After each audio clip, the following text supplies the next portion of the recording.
आपण पाहत आहात प्रेस मीडिया न्यूज। कौटुंबिक कलहाची दुर्दैवी समाप्ती, आईने 2 लेकरांसह घेतली विहिरीत उडी। लातूर जिल्ह्यातील खरोसा परिसरात एक अत्यंत हृदयद्रावक घटना घडली आहे। कौटुंबिक वादातून त्रस्त झालेल्या एका महिलेने आपल्या 2 लहान मुलांसहित विहिरीत उडी घेऊन आत्महत्या केल्याची घटना समोर आली आहे।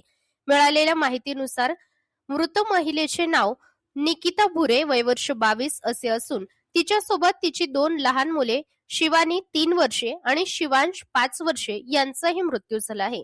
रविवारी रात्रीच्या सुमारास ही घटना घडली। घटनेनंतर तिघेही घरी न दिसल्याने कुटुंबियांनी शोधाशोध सुरू केली। त्यावेळी जवळील विहिरीत तिघांचे मृतदेह आढळून आले। या घटनेमुळे परिसरात मोठी खळबळ उडाली असून गावात शोककळा पसरली आहे। या प्रकरणी महिलेच्या पतीसह सासू-सासऱ्यांविरुद्ध गुन्हा दाखल करण्यात आला असून पोलिसांनी पुढील तपास सुरू केला आहे। कौटुंबिक छळामुळेच हा टोकाचा निर्णय घेतल्याचा प्राथमिक अंदाज व्यक्त केला जात आहे। या घटनेमुळे पुन्हा एकदा कौटुंबिक कलह आणि महिलांवरील मानसिक ताण या गंभीर प्रश्नांकडे लक्ष वेधले गेले आहे। अशा प्रकारचे टोकाचे पाऊल उचलणे हा कोणत्याही समस्येचा मार्ग नाही। अडचणीत असलेल्या व्यक्तींनी तात्काळ पोलीस, कुटुंबीय, मित्र किंवा सामाजिक संस्थांशी संपर्क साधावा।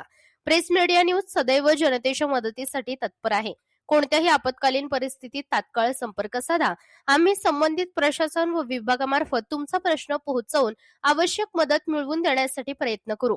समाजानेही संवेदनशीलता दाखवत एकमेकांना आधार देणे गरजेचे आहे, जेणेकरून भविष्यात अशा दुर्दैवी घटना टाळता येतील।